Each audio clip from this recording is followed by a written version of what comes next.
Hi, I'm Mark Rossano, founder and CEO of C6 Capital Holdings, coming to you from Primary Vision Network. So today we're just going to look at OPEC in general, and instead of breaking it up into two shows of supply demand, we're just going to try to merge them together and try to give you a color as to what's happening in the world and why this is so important. And it's always interesting. We've been talking about from the beginning that OPEC, the IEA, essentially any agency was too high on demand. And it's not because we're experts in all this, but we're just looking at so much different data sets to really hone in on what does daily activity look like. What is the consumer doing? What is the industrial doing? The industrial sector doing? What is trade doing? And that's why when we look at supply is fairly, whether it's secondary sources, primary sources, that's something easier to get a handle on it. And it's not that they're bad at it, because they are very good in terms of what they're trying to accomplish. It's just, it's so robust. Everything, demand is that moving target that we're always trying to refine and find there's no key ingredient. It's just a matter of just marrying that science and art to kind of get to a semblance of an equation. Finally jumping into the supply side, this is the secondary sources. So here you can use primary, they publish both. It's just important to understand kind of where we sit. And when we look at September, you can see who was with the change from September to August. And just remember, we've highlighted it many, many times. We didn't do a pretty graph this time with Iraq and Nigeria, but they continue to not factor in cuts. They remain well over where they're supposed to be. And just to be clear, we don't think they will ever make up those cuts, just because they don't have the balance sheet, they don't have the foreign reserves, they don't have the capacity to do it. The Saudi Arabia knows that, and that's why they're going to say things about being compliant, about this, that. No one's going to make up those volumes. And the UAE did. So that is where that change really occurred. If you look at the change from August to September, was really driven by the UAE cutting about 239,000 barrels a day. So the problem when you start to look at that is that UAE compliance adjustment goes away. So you'll see them come back. So that's going to add 240,000 barrels in October. We also have Libya that is well ahead of schedule, getting to about 300,000 barrels within the next 10 days. Our expectation was to get to about 360 at this point, and so far they're well ahead of schedule. We viewed 360 by the end of October. They'll be at 300 fairly quickly, and then there's going to be several fields which we'll go through that will come on in sympathy, which will get to about 390 by essentially October 31st. Which again is just going to put more strain on the situation at hand, especially as the Norway strike is now over. Those barrels, never really came out of market, but at the same time, we had their loading schedule elevated. Now, before we leave this chart, it's also worth talking about that Russia crude output averaged about 9.19 million barrels a day in September, which is about 200,000 barrels above their target based on what the OPEC oil market report said. Now, again, the issue when we start talking about these numbers is because there are going to be people that have different estimates where, OPEC was 94% compliant or 102% compliant or just 100% compliant. We have them between 94 and 96% compliant. And we'll show you a company that we think does a very good job of kind of honing in on that. But again, that's where we sit in terms of that overproduction, which it's not huge, but when you consider the backdrop in which we sit in, every barrel does count. And with the U.S. kind of flatlining here, and we're starting to see some of those completion spreads coming back, it's going to be a problem, especially as demand continues to come off. So when we start to look at world demand, you can see that OPEC has reduced their estimates with revisions coming in Q3, Q4, and then we'll go through 2021. We still think that they're over in terms of what their expectations are. Just to give you an idea of where OECD commercial oil stocks sit. So they fell by about 20 million barrels month over month, and they currently sit at 3.2 billion. They were 226.8 million higher than the same time last year and 219 million above the last 5-year average. So the reason why we say that and why we preface that is because we have, as we talked about in the economy show, there's slowdown in activity. There's going to be a potential lockdowns and or curfews being put in place specifically in Europe. We're starting to see those slowdowns in the U.S. with this impasse on stimulus. What is stimulus really going to do? And that's where we start to look at what are refiners doing? What are the underlying buyers of oil doing? And they're continuing to cut runs. We have several that are cutting runs in China, one that is increasing, which we'll talk about in a little bit. But when we look at two of the largest facilities in Europe, one in Italy, one in Spain, they're cutting runs. And they're saying that they're going to furlough 1,800 or so employees between the two of them. And that's going to continue starting, I think, in the next week or so. I think it was targeted to start roll downs on the 18th with completion of those rollbacks by the end of October, which will then carry through to potentially they're going to reevaluate next year but could go all the way to June. And the reason why we talk about that is because those specific facilities really target middle distillate and jet fuel, two areas where we continue to see massive overhangs. And based on some of the data that we've seen out of the IEA and OPEC, they tend to agree.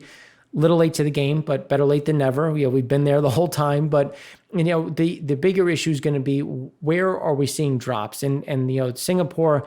They, in terms of what's on the water, we had a drop of about 8.11 million barrels, but which is down 2.9% week over week. But when we look at the overall storage, the storage levels are 125% year over year. Again, those bigger issues with diesel volumes, little change, with overall. So again, it's just this overhang at the refined product level that's going to continue to be a bigger problem when we start to get to what is happening overall. Like U.S. Gulf oil output is now there's only about 568,000 barrels shut in, and that peaked at about 1.7. So we have about 1.2 million that came back in the Gulf of Mexico. Again, all coming back to a point where refiners just don't have that demand level. Now, when we look at 2021, do you see that the estimates continue to fall, straight through? The bigger problem for us remains that Q2 expected bump. We just don't see these increases. We continue to see those overhangs, and that's across jet fuel. But the bigger one for us is really that middle distillate. What is diesel doing? Because kerosene can be blended into diesel. So diesel can even if we start to see an increase in demand as we follow diesel demand in trucking, in rail, in shipping, jet fuel is going to be that problem, because that is going to be that overhang of half of, let's call it 50%, which can be anywhere from 6 to 8 million barrels a day of demand, depending on who you're using, what level of growth you had factor in for that impact, because, the OPEC and the IEA had movement going from 6 million to 8 million barrels of jet fuel demand in terms of oil demand going in there. That's 3 to 4 million barrels a day that's just gone.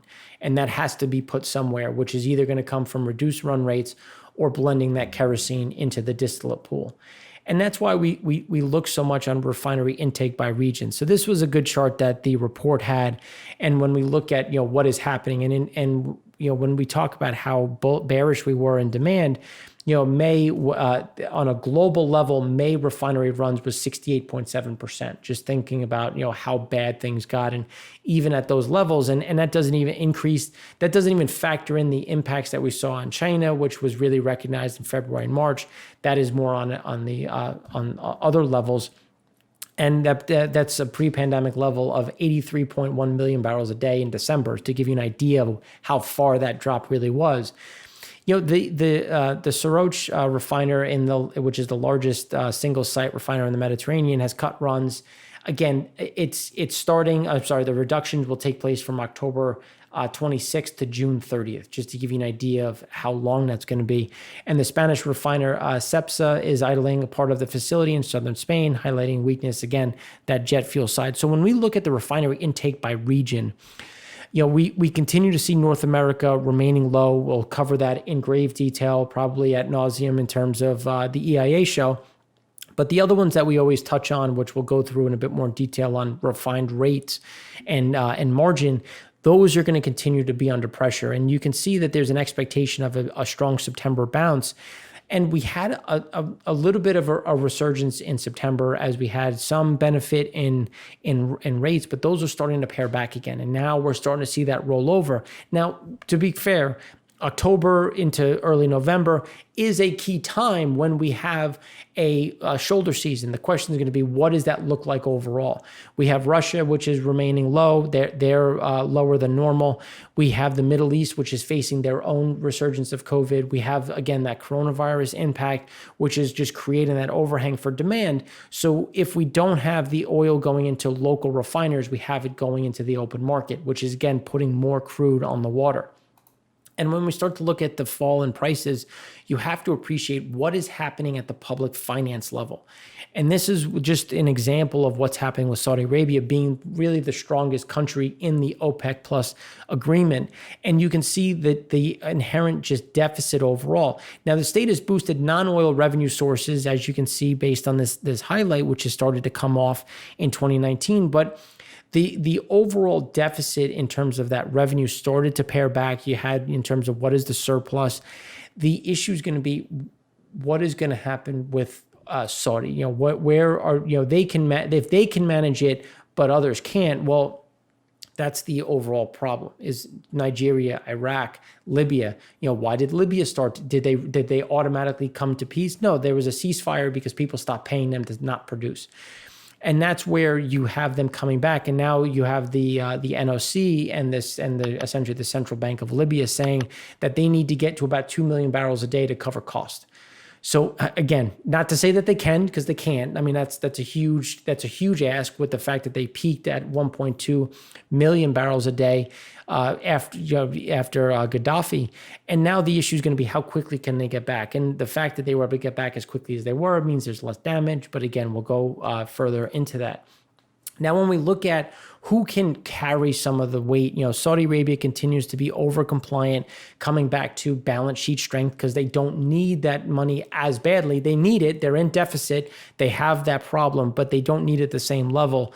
And this is one where actual cuts they have at 91% compliant. Again, it's all going to come down to who are you listening to. They do a fairly good job of covering some of this data. Iraq and Nigeria, just to kind of highlight just who is the overarching problem. Iraq was 77% compliant.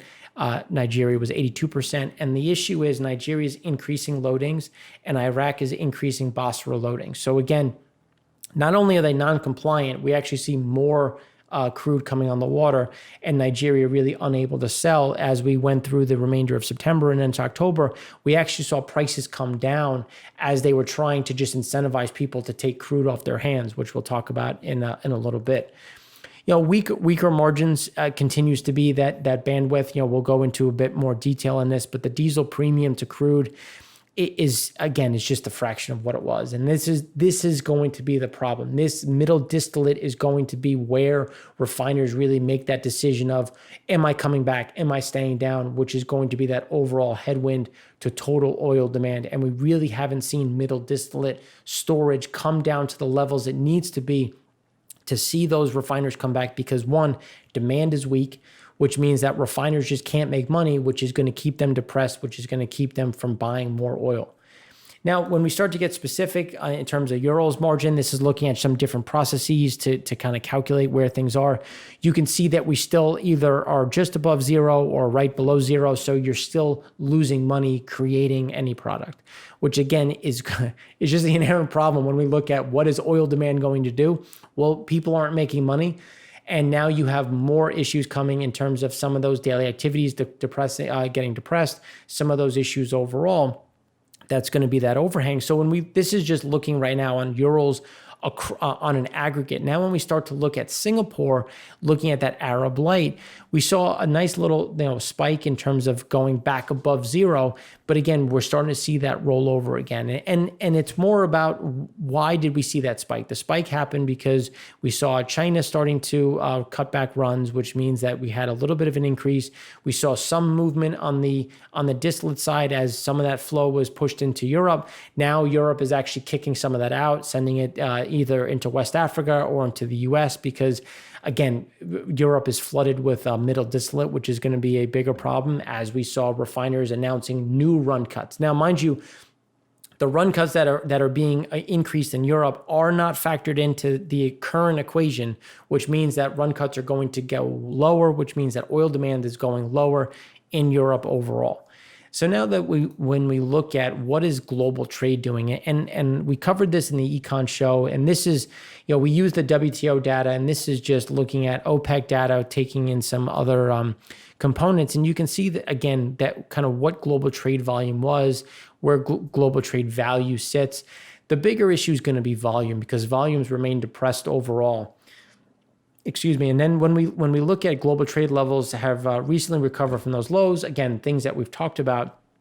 But when we look at the issues in terms of trade deals, British exit, the data available up through July continues to show that things are traveling at a relatively low level. Now, they did get better as we went through July, because July is a little dated, as we've seen things improve over the last couple of months.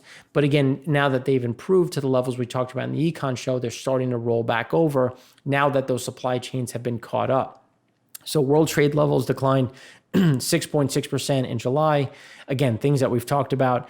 And the bigger issue is going to be what's happening going forward. And when we look at things going forward, we continue to see a decline of anywhere from 5 to 7%.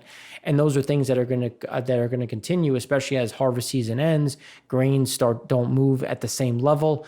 And those are going to be some of those problems, especially again, as the supply chains are now refilled, and now we have a new resurgence of COVID, which again, it doesn't take a government to shut everything down. The consumer is naturally going to adjust, especially as we're going into winter in the Northern Hemisphere. You have a lot of those issues that people just do less.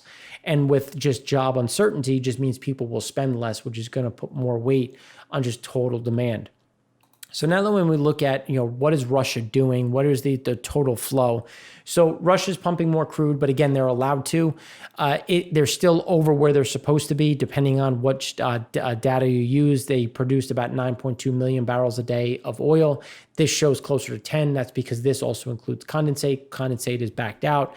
Condensate averages between 650 to about 800,000 barrels a day. They've been able to blend some of that condensate into the Ural to help the overall quality of it. Ural pricing did go up today. It's been down for the last, let's call it the last 4 weeks. We did get a little bit of a bounce. But again, we do have more Nigerian crude coming into Europe, just as Libya is coming into Europe and the Gulf of Mexico is coming back online. So again, you had some of the things that were purchased because Norway was an uncertainty with the strike, which was impacting about 330,000 barrels a day of oil equivalent, which was about 60 to 70,000 barrels a day of oil. The question was it going to spread? And now that it isn't going to spread to the new field, the Johannes field, which is about 400,000 barrels a day, that created some of this opportunity where those refiners really are trying to take advantage of feedstock, but now you have pricing that's starting to increase a little bit. But again, that's something that we think is going to pare back as we go forward. And when we look at Russia loadings, this isn't looking at pipelines, this is looking at what's hitting the water. And here you can see those loadings continue to go higher. And they're going higher for several reasons. One, they're allowed to go higher under the OPEC deal because they can increase production. Two, you have a decline in refining activity within Russia itself. And three, you're trying to find ways to bring those dollars into and protect the ruble, which has come under pressure. So these are things that are going to continue to keep Russia more active and I would say producing above where they're supposed to at that 9.2 million barrel a day level. The question is going to be, what does January look like? Because January is supposed to be when OPEC increases total production by 2 million barrels a day. Now, that was supposed to be the next leg. We still haven't heard if they're going to kick that forward. What are they going to do on a go-forward level? I was just scrolling to see if we had any announcements. We still don't. The likelihood for me is that they will increase. They just won't increase at 2 million barrels a day because there just won't be a market for it, given how that oil demand continues to be the overhang and people are starting to come to terms with that. This is going to be something that's going to be an impact, and the market just can't absorb 2 million barrels a day at this point, which is going to keep it, again, behind an artificial barrier. I can't stress that enough because there's a lot of comments of, well, there's no investment in new oil, so this is going to be a problem. I agreed. Like, there is going to be a supply problem at a point in time when we get demand coming back. But we do have some investment coming on in Latin America. We do have investment in the neutral zone. We do have more more crude coming back in Libya. The question is going to be what has happened in Iran. But when we look at Libya, Iran, and Venezuela, there's a lot of opportunity. Again, I understand that there's a lot of political issues with that, but there is a lot of oil where companies would be chomping at the bit to actually invest in, because it is cheaper crude to get out of the ground. It has a better quality when we consider what is the quality impacts in the market today. And that is something to consider when we look at investment. It's not going to be, Libya doesn't have high decline assets. They don't, the neutral zone doesn't have high decline assets. Latin America doesn't have high decline assets. Again, things that will see investment over time, especially in Guyana, Suriname, and Brazil, as we see this new investment cycle start to take place. Again, it won't be at the same level, but we don't see the same demand level. The demand is being driven by an increase in NGL and condensate demand, as we have naphtha hitting highs with petrochemical facilities coming online in China. Again, that is not oil, given there's some of the condensate comes out with oil, but we have found a ton of new natural gas, and we have a lot of natural gas coming online. Some of that being heavy gas, that providing some of that propane and condensate into the market. And we have condensate and natural gas liquids and natural gas in general being adopted at greater levels. If they're adopted at greater levels, that puts more oil on the water, because what does that mean? That means, Saudi Arabia won't burn oil for power. They won't burn, other countries won't burn oil for power. They'll burn natural gas or something else. Again, putting that oil on the water and shifting it away from their where they initially flowed. And now when we look at the crude oil loading schedule, it's important to appreciate that Nigeria is back to, about 1.76. It was about 1.8. It's pared back a little bit as we had some deferrals, some delays, just because, again, not really the demand for it. And Norway, it's just important to appreciate that Norway is at 2012 highs for loading schedule. Now, that is something to appreciate. And if you look at 2012, you can kind of see that, if we went back an extra month, you would see where they pare back.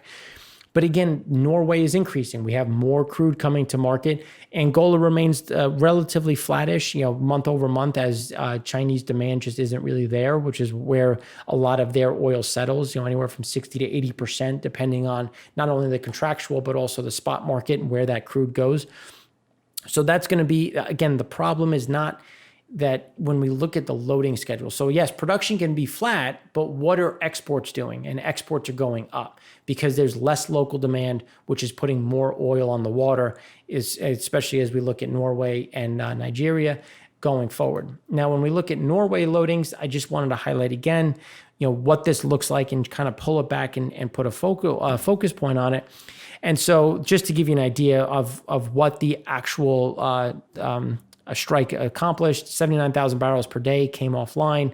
But again, it was more along the lines of that NGLs and natural gas that we were talking about, and condensate, which was about 194,000 barrels per day of oil equivalent, total of 330. Again, that is now gone, this crude. So this loading schedule, the concern was, will the loading schedule change? It was a short strike. It doesn't change. It still sticks. And here we are, because there is storage. There is a way to kind of bridge that gap, which is going to continue to keep things flowing. Now, on a positive side, when we look at Urals and we talk about some of the different pricing, we did see some of the prompt spread increase a little bit. It's still just on a seasonal level, to give you an idea of how bad it still is. You can see, and again, we continue to believe that we're just going to go sideways, especially as we have new refining demand coming offline. But the bigger thing that we want to talk about is when we look at Chinese independent refiners and what has been the bigger issue. So as we talked about, teapots have been forced to cut runs. They were allowed to import about 184.6 million tons was their import quota. Last year, it was 159.6 million in 2019. So they already had the approval to bring in more. Now, they've reached that. I shouldn't say they reached it. They're close to reaching it. They're about 90% of the way to reaching that. And based on what China's looking to do, which is try to support the state-owned refiners, I don't think they'll give that an additional waiver. Well, they'll be able to pick up more.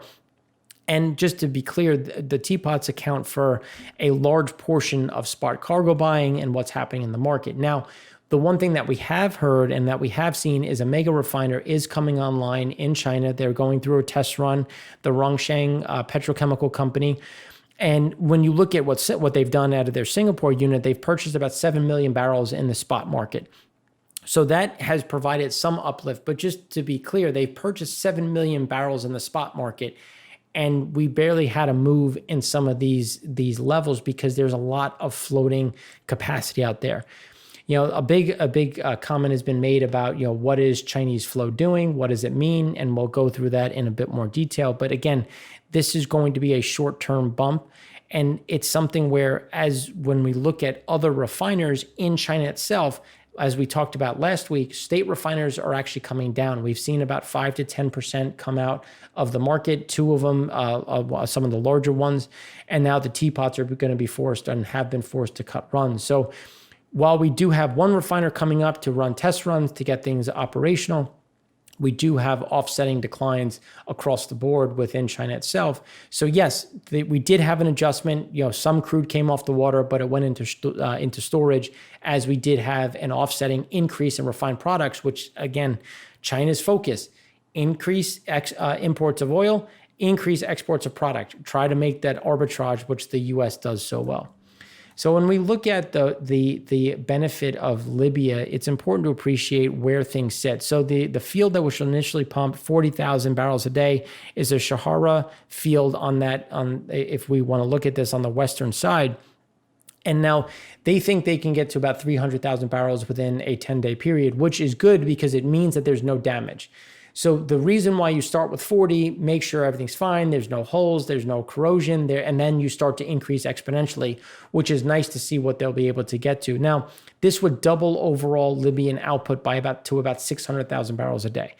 So we expected them to be at about 390,000 barrels by October 31st.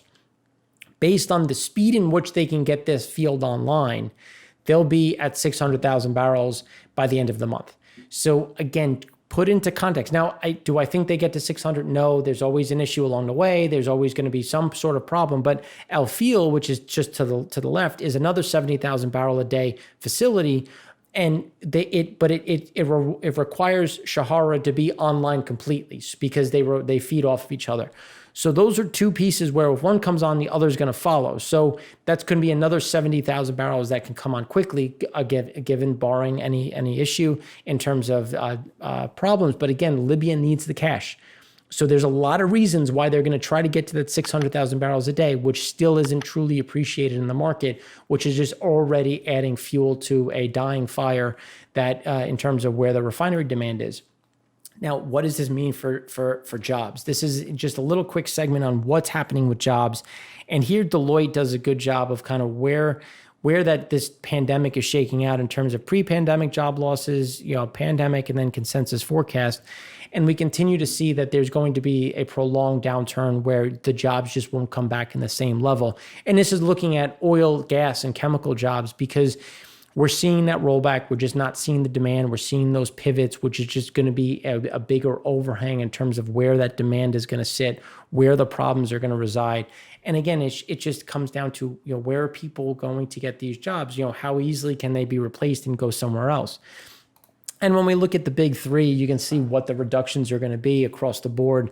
6,000 Chevron, 9,000 Shell, 10,000 BP, and again, 10 to 15% of the workforce. And not to pick on these guys because it's happening at all major corporations. This isn't just a oil issue. This is a economic problem, which again comes back down to what is happening overall as we look through the overall demand levels.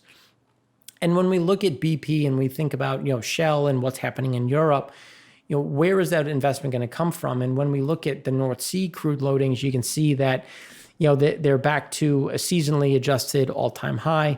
That's going to continue overall. We're going to continue to see those flow from the North Sea, again, especially as we have less and less demand. Right now, the arbitrage is back open to bring gasoline from Europe into the U.S., we will have a drop in some of that flow, but we also have those increases as Indian distillate, other distillate comes into Europe. European refiners are producing less, which means more oil goes to the market, and they have to get some of that crude and some of that product into different markets.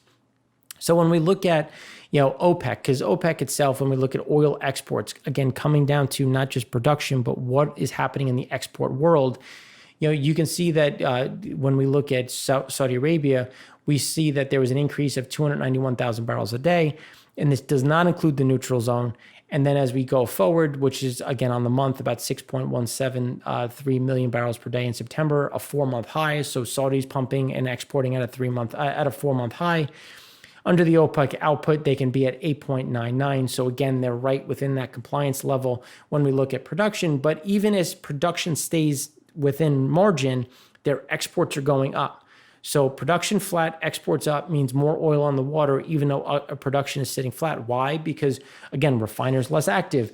They're not using they're past their summer, so some of that extra crude that was going into power gen now going in the water, which again is going to be a bigger problem. And if we think about what can Saudi do, so it's supposed to be 8.99 now. And then 9.5, let's just round up, 9.5 in 2021. That's going to be the bigger overarching theme of what is going to happen going forward. And when we look at China imports, here you can see China crude imports, are remain elevated. And when we look at September crude, it was 11.85 million barrels a day versus 11.23 this previous August, with a September.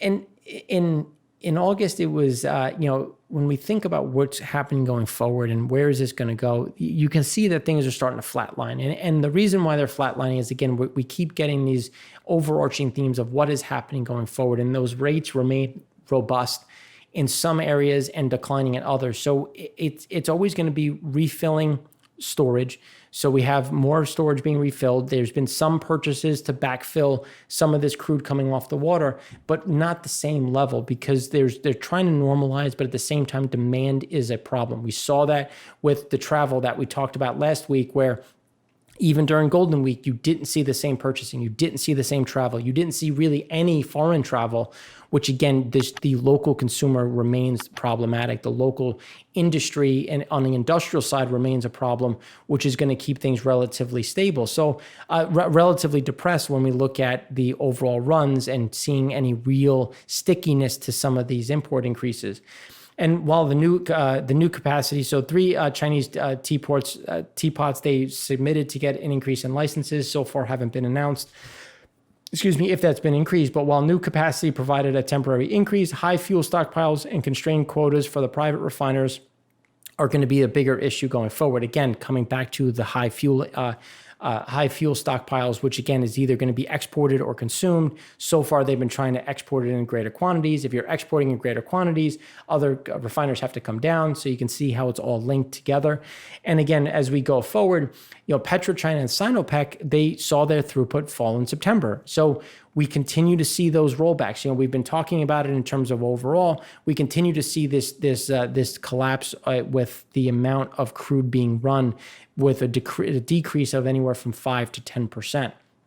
And that's when we start to see Aramco try to increase overall OSPs. Again, increasing OSPs, but it's really just been flat when we look at Asia, where Saudi Aramco actually cut pricing into the Mediterranean, into Europe to try to compete. But now with the announcement of new rollbacks in refiners, that crude is going to have to be displaced and put somewhere else. So when we look at how is the U.S. going to manage, the U.S. still needs to import crude because we need heavier crude, and Canadian oil has been the solution. We have seen an increase in Canadian oil imports.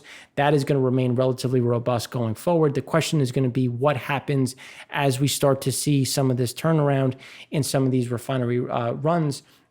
And I still think the Mid-Con is going to remain under pressure. We see additional increases in Cushing builds, which again is going to be a matter of quality. Where does the quality come from? How does it get into the market? And that's why Saudi Arabia is going to struggle, because they're trying to keep crude away from the OECD countries, try to keep it away from the peering eye. We've seen some of the crude come out of storage in South Africa. We've seen, which is mostly Nigerian. But the question is, where can Saudi continue to put their oil?